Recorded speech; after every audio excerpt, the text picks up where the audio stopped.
Yes, guys. Hello, and welcome back to another episode of the Bootcast podcast. As always, I'm your host, Justin.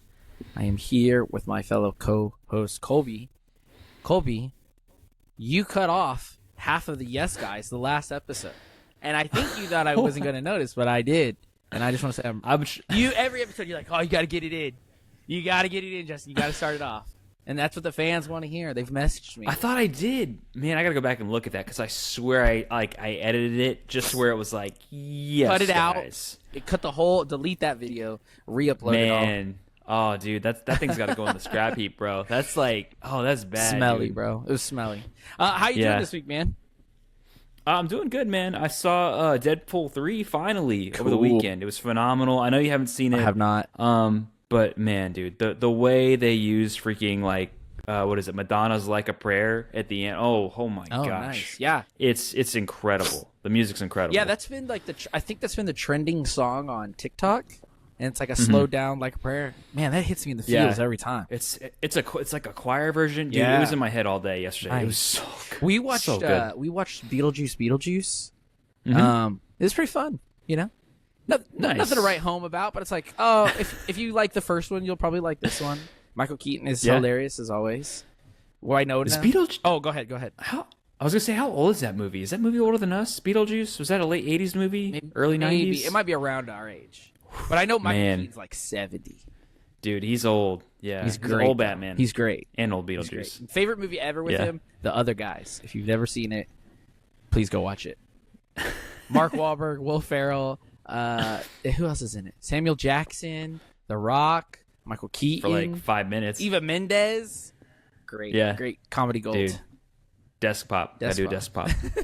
All right, Colby. So let's just be honest. Let's tell the people, guys. If you want to turn this podcast off this week, it's fine.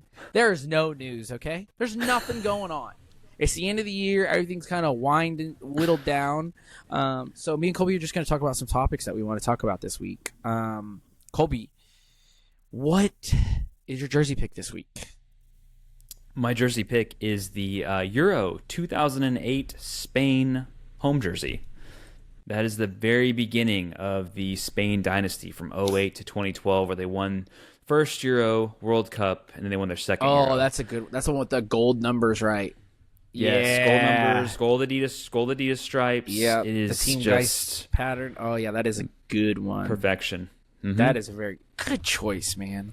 Good team, dude. I mean, you team. look at that lineup up and down. My gosh, bro. That's one of those teams too. Where you're like, that's one of those ones where it's like, yeah, legitimately the best team won.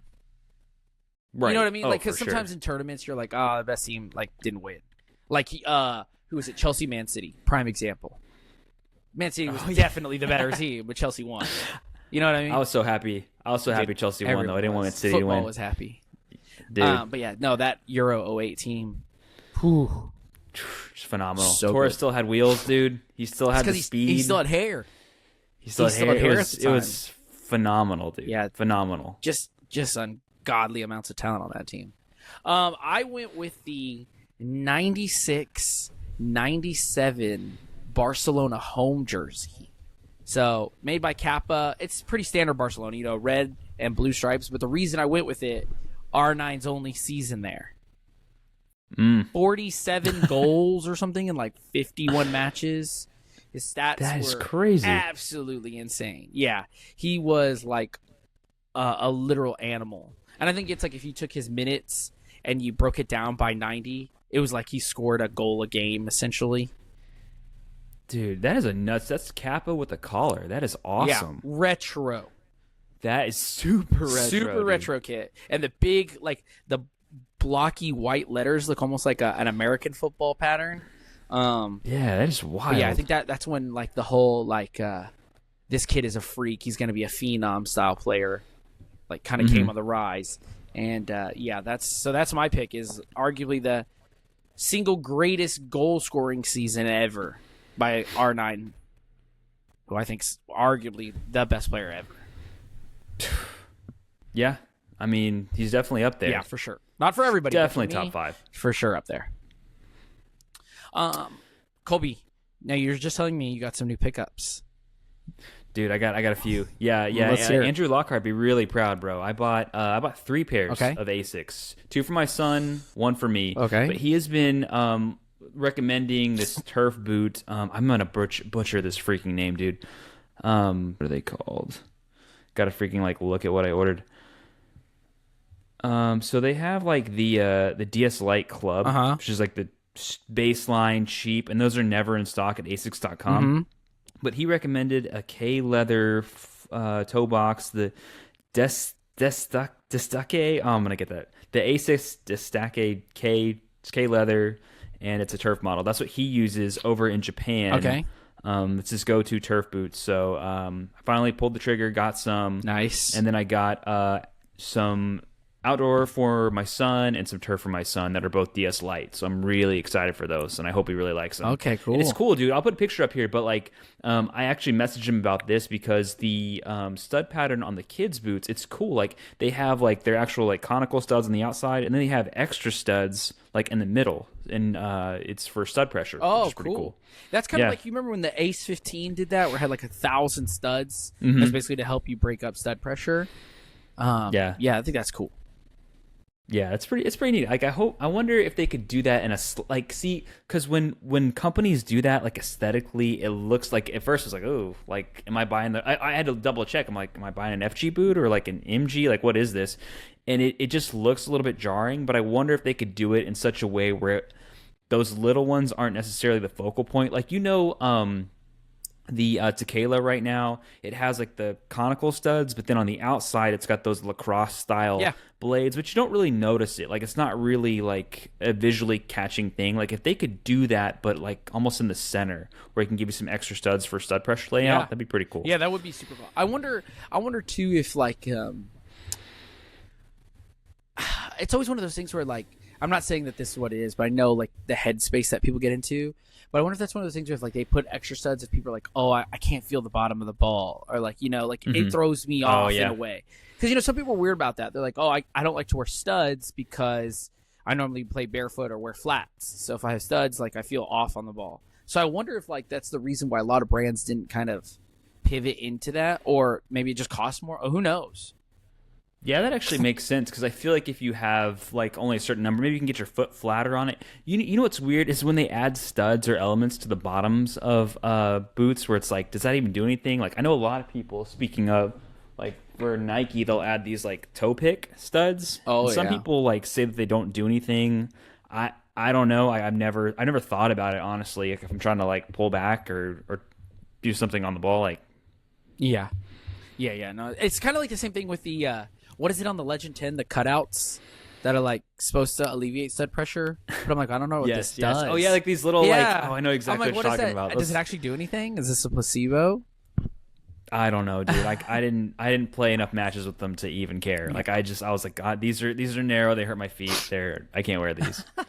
Okay, so I kind of want to talk about, because Josh put out a video not too long ago where he was talking about top 5 legendary boots that are what is it, basically terrible, and then and then I also want to kind of switch that on it over, and I want to talk about like the 5 most legendary boots.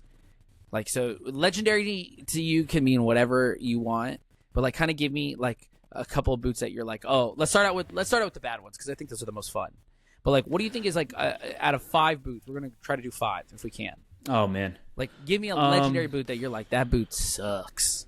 I don't even know if this is legendary, but like the F50 Tune-It was awful. And I don't know if people realized how awful it was until like a little while into the generation. Like I'm sure like real boot heads at the time knew, but like I was in high school and like I remember like people would have those out and they looked aesthetically like, oh, that's so different, that's so cool, and like you're marketed to think like, oh, that's supposed to be a really cool boot. And then like later you find out that's like one of the worst boots that Adidas has ever made. Yeah, I think it was with Pro Direct, but they do the boot collection. So they'll interview famous players and kind of show them different models, and people tell stories. They did one like Steven Gerrard, Frank Lampard, Alessandro Del Piero. Well, recently they did one with Lucas Podolski, and they gave him 2 different Tune-It models. And literally he got it. He's like, oh yeah, the Tune-It. He's like, I hate these. Like these are terrible. These are not for me at all. And I was like, damn. And he's like, That's awesome. this is a cool feature, I guess, but basically it was just like, I don't ever want to see these. I hate these. Please get them out of my face. Dude, I mean, he's right. He's right. It's 100%. That was the boot that Messi ended up wearing like the F30s or something for, right? Because he was like, these are trash, I think dude. so. I'm gonna wear because I think the F30 was one. I think the problem with the F50 tune was that's where it's like the glitch, where it's like multiple pieces and you kind of Lego it together. And I think the 30 was just like one solid piece. Right. For me, a legendary boot that I think is absolute garbage is gonna ruffle some feathers. Hypervenom Phantom 1. Oh, well, booty cheeks. That boot is booty cheeks, bro. You talking about like the sloppiness of it, the sloppiness of the upper, the sloppiness like of the kind of upper, overstretching, the durability of the boot as a whole. The upper rips very quickly.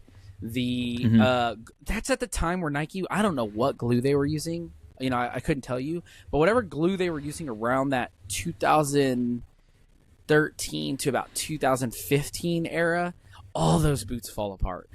The Legend 5, the Legend 6, the Magista, the Superfly 4, the Hypervenom Phantom 1. It's just like a lot of those boots just are not good. And I think that the Hypervenom 1 was very revolutionary in a lot of ways. I think if you could get like a brand new pair made, right? Let's say Nike comes out with a remake pair tomorrow. I think people will be like, oh, I don't really like these. Like, I got a lot of nostalgia berries for these, but these are not very good. Dude. I know exactly where you're coming from, and it happens to be like, yes, you look at it years down the road and you say like, hey, this objectively was bad, this objectively was bad. It's the same thing, like you kind of tell me with the Legend 5, I'm like, Justin, the Legend 5 is such a good boot, and you're like, dude, durability is terrible. Yeah. It's terrible. So what's the point? You know what I mean? And that's kind of the same thing with the Hypervenom Phantom 1 is like, yeah, at the time, it's like you slip into those boots and it's so different because you've got like the honeycomb style pattern, and it's like you're just laser focused on like all these things at the time. They're so innovative, and then you kind of take a step back and you're like, dude, it was actually trash. Yeah, exactly. I think that it's kind of like a double-edged sword. Like, I know a lot of people loved the Hypervenom Phantom 1 when it came out. They're like, oh, this is like a less intense Mercurial, for generalist terms. But then once the 2 was coming out, people were so gassed up for the 2 because everybody knew kind of where the 1 was and kind of like a lot of the issues it was having. So, I mean, granted, the 2 ended up being an even more colossal failure until the 2.5. But I think people like look back at now and are like, oh yeah, boots back. We've talked about it before. Boots back then were so much better, but it's like they really weren't. They really weren't. Right, exactly. Oh my goodness, dude. Let's see if we can add another one to this list.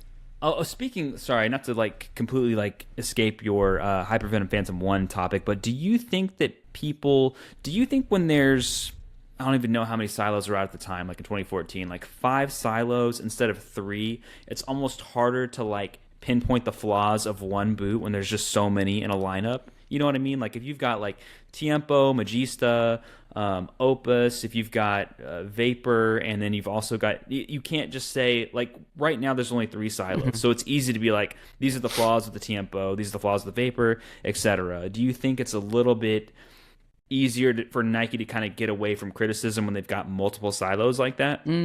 For sure, because I mean, we say that there was 4, but really there was 6, like you just said, because the Magista had 2, and then the Mercurial had 2. The biggest thing that I never understood when we talk about those is like when we talk about boots by a position, right? For example, if you're like, okay, the Tiempo is the defender's boot. It's leather, it's padded, this and that. It's a very stable boot. I'm like, I don't agree, obviously, with boots by position, but I'm like, okay, I get the reasoning, like why you'd be like, hey, if somebody doesn't know boots at all, like here's how we can kind of steer you. And then if you go into the midfield, you got the Magistas, which is supposed to be the creative one, very open parts to the boot on both sides, slightly raised elements, whether it's the CTR or the Magista. So it's like, it's good for passing, it's good for retrieving the ball. Okay, cool. And then you're like, okay, our wingers, they get mercs. Everything's bladed. It's as light as possible. We're trying to let you run as fast as you can, And then with the Hypervenom, they were like, oh, this is a striker's boot. It's got round studs so you can kind of change direction, but it's got a big clean surface so you can strike the ball. So when I hear that marketing, I'm like, again, don't agree with boots by position, but I'm like, I see the mind frame. Like, I see where you're like, hey, if you're new to the sport, this is kind of how we can guide you. Okay, cool. Mm-hmm. The thing that I didn't get though, especially with the hypervenom, was agility. I think that's such a weird descriptive word. You know what I mean? Because it's like, because I don't even remember, but even some of the other ones I don't remember. It was like the tiempo, I think, was what? Touch? Yeah. Okay, touch. Well, tiempo's touch, like Magista's control, like you said, and then you have speed for the Mercurials. And then agility for hypervenom. Well, see, and it's like, that's a made-up category. You know what I mean? Like, that's essentially what it is. It's just like, oh, we kind of covered all these. Yeah, but it's let's go ahead and... It's one of those ones where I'm like, okay, like, and now that I'm saying it out loud, it doesn't really make sense. But like, touch versus control, kind of tomato. Agility versus speed, it's kind of tomato.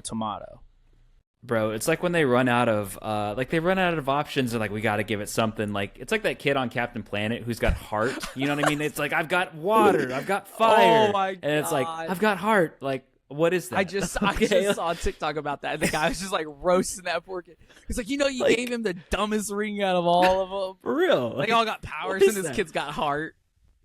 Like, dude, get out of the way. I've got my fire. Yeah. Oh. So again, it's like when you get to that part of Boots by position, I'm like, that's dumb. You know what I mean? But when I hear like cleaner striking surface, bigger shot area for a striker, I'm like, okay, I can see that. Same thing, bladed studs for the wings. So when I hear those things, I'm like, okay, cool.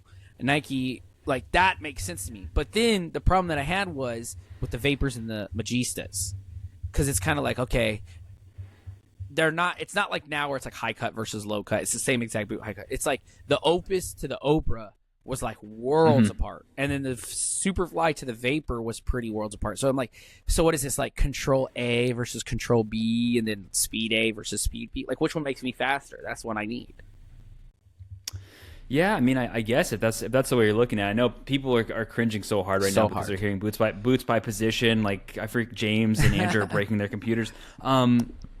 Yeah, I mean, like if that's how people are thinking about it, and like that's how companies want to market it and categorize it, it's just like there should be an easier way to market this and say like, hey, like this boot, like agility, it's kind of weird. I mean, you literally ran out of ideas. It's like you can't put speed or control in the same category because we've already categorized this. I mean, it's essentially just a weird way of like, oh, we kind of ran off this marketing cliff here. Here's an agility boot, Here's an agility boot. And again, I don't know how you like you okay, like Ronaldo, Neymar, they're very fast players. So like I feel like they encompass speed, right? And then you see like Iniesta with like his ball manipulation, like, okay, I get the control.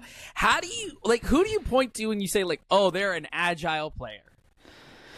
What does that mean? Oh man. What does that mean? I think agile is kind of like you got some like twinkle toes, like good balance type move. Like wasn't Nemesis also an agility style, like agility categorized boot? But again, what does that mean? Okay, this is what I think it means. This is what like it is to me. Okay. Do you remember Samir Nasri on Arsenal, and then he went to Man City? And he's super fat now. But dude, there was a play when he was on Arsenal where he just like dribbled, twinkle toes, was on his the opponent's goal line, turns and scores this goal from like this crazy angle, and like that to me is just like the ultimate agility, or like how Messi is able to like almost like make a defender fall over because he's leaning so hard, like he's going to go one direction and then he goes the other. Like that's kind of agility to me, where it's like you can essentially change your direction in such a way that like you can completely fool everybody or maintain your balance. That's what it is in my so head. Agility to you is like speed plus control. Yes. So it's just got two categories in one, so it's the best boot. So you're totally wrong on this hypervenom one. But yeah, that's what I'm saying. Like it just when you put it like that, I'm like, okay, now I get why Messi, like if that's the definition you're going to go with. You're right. You're like, okay, I get why Messi would wear the Nemesis, right? But again, the same descriptive word for the hypervenom. Like, is that Wayne Rooney? Does that same way cover Harry Kane? No, dude. Those guys are power. They're strictly there's their power. That's what power that's shots, what I'm saying. dude. Like, that's why I always thought that agility was such a weird word. Like power always made more sense to me. Zlatan, remember when he was wearing the hypervenoms for a little bit? Waza, as much as I can't stand him, Harry Kane. Marcus Rashford. Rashford used to wear hypervenoms back in the day, and that I didn't dude know has that. a I thought he always wore freaking Mercs. cannon on his foot. No, yeah, Rashy wore hypervenoms. He wore phantom venoms, and then eventually he switched to those. Didn't Sturridge wear hypervenoms? Yes, I have the See? poster on my wall right here. See, Yeah. I think even maybe Sterling did for a little bit. Sturridge pulled him back out in 2019, by the way. See? If you didn't know. I did not know Yeah. that. But see, yeah, that's again. Trying to go back. This is one of those random things. Like I said, when they were like a striker's boot, I'm like, okay. And they're like, power goes with striker. I'm like, that makes sense. But agility? Come on, man. Come on. All right, Colby, give me another super a legendary boot that is actually pretty terrible. You got one? Oh gosh, dude. Oh man. I don't have a legendary one. I have a more recent pick that I don't think you're gonna like. That I thought I was really gonna like it, and I didn't like it as much as I thought I would.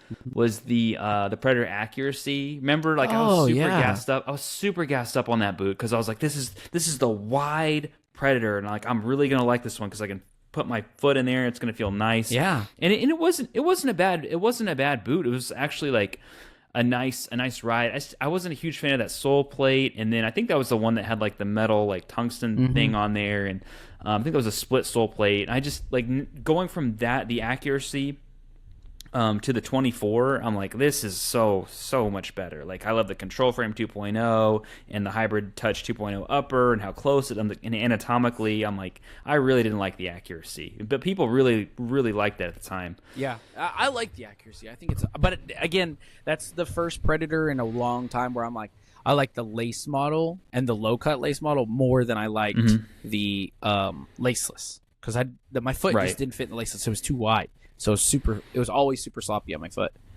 But no, I did like the accuracy. Okay, for me, a legendary boot that I'm going to shout out that I don't think is that good. Superfly 4. I'm calling out that same era, man. I've had 2 pairs of those things. Again, I think that at the time, very, very revolutionary. But I also think that with where the heel was cut at that time, like a lot of people complained about the Phantom GT's like heel kind of digging in. That was nothing compared to Superfly 4 Amethyst Obra one. Like that heel, I don't know what it was. Maybe it was just because they were getting used to dynamic fit collar, whatever. Terrible. The sole plate, as much of a beautiful sole plate as that carbon fiber sole plate is, it's poopy. Falls apart. It cracks all the time. You're just asking for the slings and arrows tonight, man. That's okay because that's the point of this. I did like the Brio cables. I thought they were super cool. Again, the boot was really cool. Again, it's the first of its. You know what I mean? It's the first one, so it's gonna be crappier compared to what we get now. But yeah, overall, with again, same thing as that Hypervenom, that era of durability, dog water. So another boot that I love. And I do hold it up there. I just don't think it's that good. Superfly 4. Dude, I feel like you're just going to continue on. You're just going to tear down Nike's entire 2014 lineup. You're going to know. Well, you know what else I don't like, Colby? The freaking Regista. You know why it's Nike, though, too? Is because like they have way more memorable boots, in my opinion. But some of them are not that good. You know what I mean? Like, yeah, no, I understand. Yeah. That's so it's like I would love to call it Adidas, but it's like, oh, a crappy Predator model is the Predator X, but it's like, yeah, everybody hates that, so it's not really that. It's legendary for being shit. Right, exactly. So, yeah, and honestly, like aesthetically at the time, like those were like the coolest looking boots as well. Like, I mean, it's hard to sort of turn off your eyes sometimes and listen to like objectives from your brain. You're looking down, like, oh my gosh, this is a gorgeous pair of football boots. Like, they look incredible. This is like nothing I've ever seen before with the high knit collars and like the style and the fly wire. It's just so much going on. It's hard when you want a boot to perform so well and look so good, and then you do have like these heel issues. Yeah, it's like I'm just gonna ignore that because everything else is just so gorgeous and like I just look good playing. Yeah, that's definitely like my feet didn't bleed, but that was definitely a boot where I'm like I'm playing through the pain because these things are dope. Terrible. Oh man, I've been there. Terrible. I've been there. Yeah, with your F50s, your most recent F50s. Yeah, I couldn't. I ended up selling those because I just couldn't break them in, dude. Like sometimes you just gotta yield. You got to and call say it. like I couldn't do it. I water tricked them. I did everything, and it still just like hurts. And I got the scars on my heels I'd now. say you sound like an old war vet, like talking, remembering things that happened in the war. You're like, oh no, I just can't do it. Just can't. I don't even want to read it. them. Just can't do it. Yeah. You got another shout? I'll give you another shout. Let's do one more. Let's do one more. Five's hard. Okay. Let's do one more. It's not a legendary boot. It's a legendary turf, I guess. I tried recently the Copa Mundial Team Turf, which is like the basically Copa Mundial version of a turf shoe. Yep. That thing is heavy as hell, bro. Really? I don't know how anybody like. I feel bad saying I got the half size down. Like I went from 9.5 to a 9. Dude, they're so chunky. Like I appreciate it. It was super comfy boot. I just can't, like, I put them on and I was like, there's just no way. There's just no way I could Really? I could sprint in these. And I see guys playing. I see guys playing in the black versions when I go out there, and like they're not like the fastest guys on the field, but I play over 30, so it's not like any of us are really that fast. But yeah, I was like, I'll give them a go, and I took them out of the box. I put them on. I walked around and I was like, nah, like I can't. They're not for me. You're so funny because you're one of those people that I've never seen like the weight of a boot like mentally affect somebody as much as you. No, like if you go from playing in something like I was wearing the F50 Hybrid Touch Messies for indoor, and those are like pretty light. I played in several Mizuno boots indoor, and they're all like they've all got like that super flat low toe box. Yeah. Sole. They just upgrade it to something else. And then I use what is it? The Solid Classic, which has like a thick, and even on like the thickest sole of a Mizuno, it's still pretty light. Okay. Yeah, I don't know. Yeah. You're talking to the wrong guy. I played in Precision Point Ones, like no problem. No, I would never do that. Precision Point Ones without the last lace hole, dude. You're a freaking like Love them. That's crazy. Love it. Love it. All right. Last boot for me. I'm going to call out the most terrible boot that everybody has thought is good, and I've called it out many times on this podcast. Adidas 11 Pro 2. Hands down, one of the worst boots ever. Period. Like, ever. And I know that Tony Cruz has worn them for like 20 years now, and so everybody loves them. And, you know, I bought a pair of remakes. Colby bought like 6 pairs of the remakes in both colorways. Like, Bought 3. I bought get 3 it. pairs. I get it. You know, nostalgia hype. That boot is terrible. Everything about that boot is bad, and everything I hate about boots. I'm not gonna lie, I was pretty underwhelmed by it. Like I had my eyes were so wide for that boot. Like So bad. I thought they were gonna perform better. Word besides like what, disappointing maybe, just bad. It's just a bad, and it's not like, oh no, it was a great boot, but they put it on the Nemesis sole plate, so that ruined it. It's like, no, everything about that boot was bad. It was bad then. It was bad now. Yeah, man, it was actually pretty sloppy. I got him in a true to size, and I should have gone a half size down. I don't think that would have made the boot, that much better. It's weird. Like I ended up switching from that boot to my my Copa 18.1s because those like held their shape better and actually fit my foot better. Yeah. So I don't know, man. Like, yeah, I agree with you. I agree with you wholeheartedly on this. Yeah. All right. So now I want to switch it up a little bit. Let's talk about at least 3 legendary boots. Like boots, whatever you think, like let's say 100 years from now when people look back at boots, they'll be like, oh man, you remember those. What you got? This is a new shout out, but I genuinely think that this will change the way boots are done. And I think it already is. Nike GX1. Okay. The introduction of grip knit, I think is a game changer. I genuinely do. Putting a grippy element inside of how the boot's woven, and I think putting that in the upper allows you to get, on the Mercs, for example, thinner uppers, still maintaining the grip as long as you don't use the Cosmic Speed. Now, the GX2 doesn't fit my foot, but I can see why it is a good boot. Objectively, you really loved that boot. But yeah, I think just because of what it was, the GX1, I think, is going to be like, in years from now, people will be after GX1s like they are Hypervenom Phantom 1s and 3s. I think I think it did a really good job of encapsulating what they wanted to get from the Hypervision, Hypervenom kind of like combined into control boot. Aesthetically, it's an amazing looking boot. Whatever the gosh, I remember what the pack was. It was like the light blue with the pink the blast pack. Such a good looking boot. I think, like you said, like grip knit is going to be the future, or at least like the near future of Nike, probably like the next couple of generations. I think the GX1 is a better fit for most people, like you said, than the GX2. The GX2 might be a little bit wider and a little bit longer at the toe box than most people would like yourself that has a thinner foot.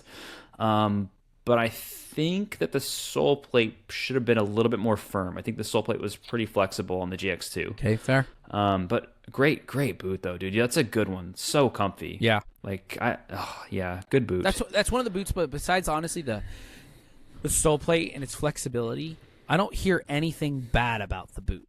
You know what I mean? Like there's some boots where people are like, oh, I don't like this, or I don't like the heel on this, or I don't like that. With the GX1 especially, it's always just sole plate's just a little light. It bends too easy for me. Mm-hmm. That's it. And that's always like a really good mark to have for a boot. Yeah, that is its one flaw. That's it. And it's not even that bad. It's not like it's like the most flexible sole plate in the world. Like it's just I would prefer it to be a bit more firm. But yeah, that's a good point. Yeah, but that's all you can knock it for. Man, dude. Thanks, bro. It's a good one. It's a really good one. I give Nike their flowers when they deserve it.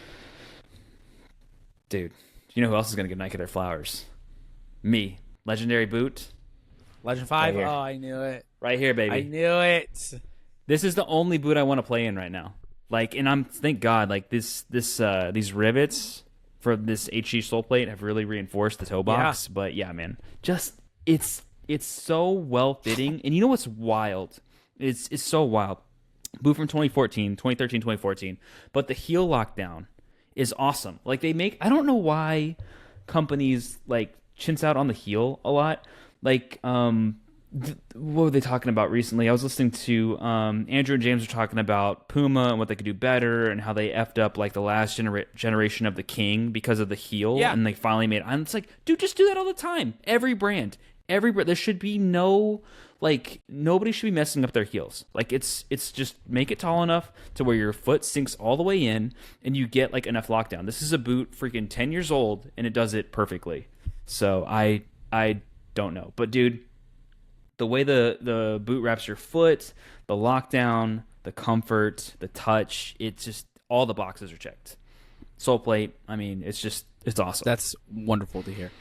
Another boot for me that I think I'm going to give massive flowers for because I think it actually deserves it. Again, I got to give Adidas their flowers. And because I give Adidas their flowers, I'm also going to give another brand their flowers because this has been kind of a hot topic that's going on. 2014 F50 Addy Zero / the Sokito Scudetta. Now, I have not tried the Scudetta personally, okay? But if literally every single person comes to the consensus that this is basically a reincarnated 2014 Addy Zero, I think that is objectively what it's going to feel like and be like, right?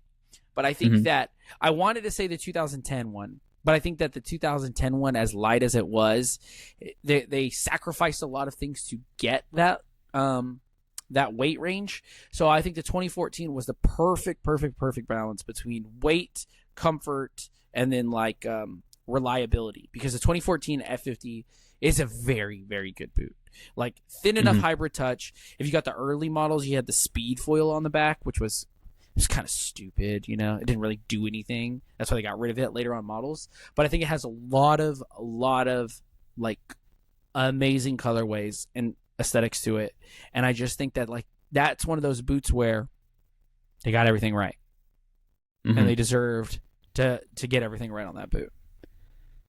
Yeah, it's a good shout, man. These are good picks, Justin. Thanks, bro. Yeah, you can't really argue it. I mean, when you can bring back essentially in a different form, a more recycled form of that boot like 10 years later, dude, and people love it. And they still they love the Scudetta, they love that boot, they love some like old hybrid touch, dude. Like it's just like I feel like everything is just hitting like this year, like from like everything from 10 years ago essentially, which is weird.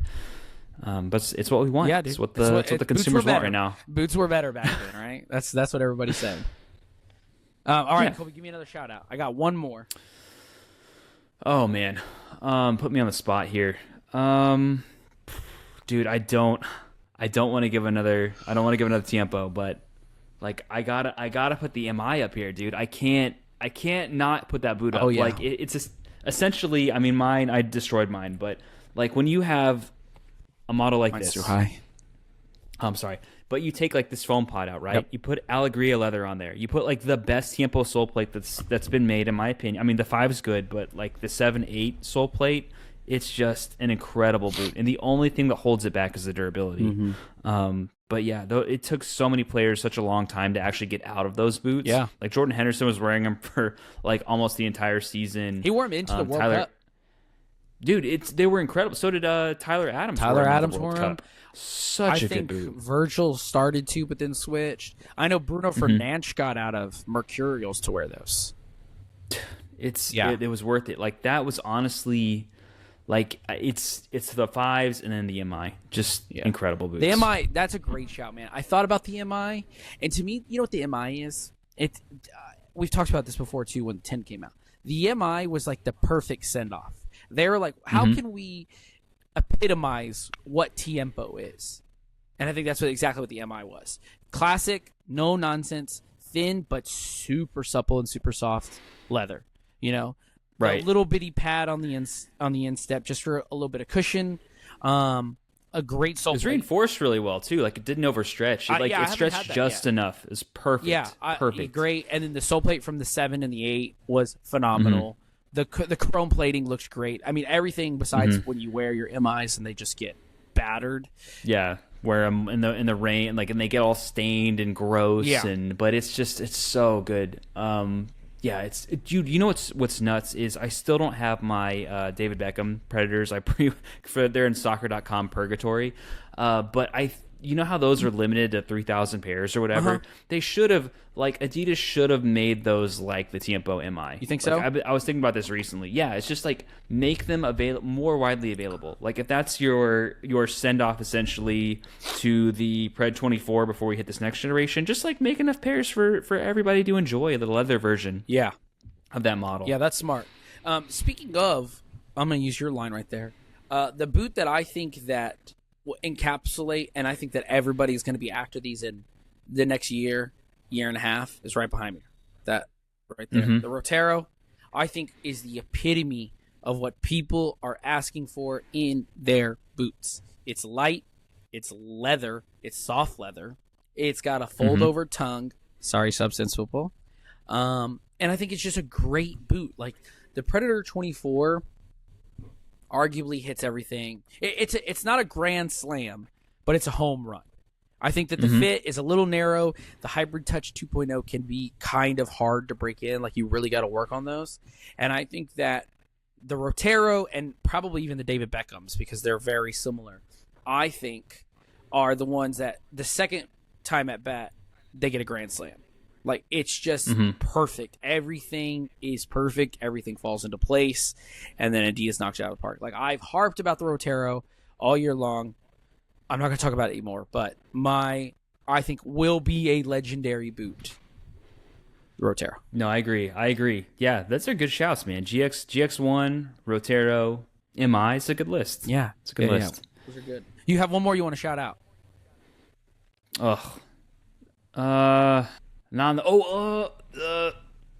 There's so many good ones. I know. I tried not to go with the ones that I could have said, Mania, Vapor 8. Okay, I got one more. And I love you know how much I love these boots because like they made my toenails fall off because I got them too short. But still, the Mizuno Rebula Cup, one of the best boots I've ever worn until my toenails fell off. Yeah, but like the sole plate on that it's the best sole plate I've ever worn. Top tier, like the way they make that. It's when you're walking around on the pitch, it almost feels because of the way they like do the different leveling on it, it feels like you're not walking in cleats. You're walking almost like in a pair of shoes or something. That's the one it's that amazing. has like the quilted pattern, right? Mhm. Okay, yeah, Yep. that's the one I've always still been after. I need to hit up Andrew because he sees them in Japan a lot. Yeah, they're amazing. Amazing. My favorite Mizuno boot to date. Okay, we need to get some pairs, do a retro review together. Yeah. It'll be time. There you go. All right, Colby. Well, that lasted longer than we thought. I think it was. Yeah, I know we went past our usual 30-minute mark. Yeah, exactly. What's going on here? No, we gotta cut this off, but you're gonna edit out a chunk of it. Yeah. All right, Colby. Tell the people where they can find you. You guys can find me at Kicking with Colbs on Instagram and on YouTube. You can find me at Texas Cleat Collector on Instagram, YouTube, and TikTok. And you can find us at bootcastpod on Instagram. Go down below, hit like, hit subscribe, turn that notification bell on, leave us a comment. If there's anything you want us to talk about, we will get to it. We love responding to you guys. We try to respond to it, I think, every single comment, good or bad. So, as always, if you like what you've seen here and you want to see more, click down here to see more. Peace.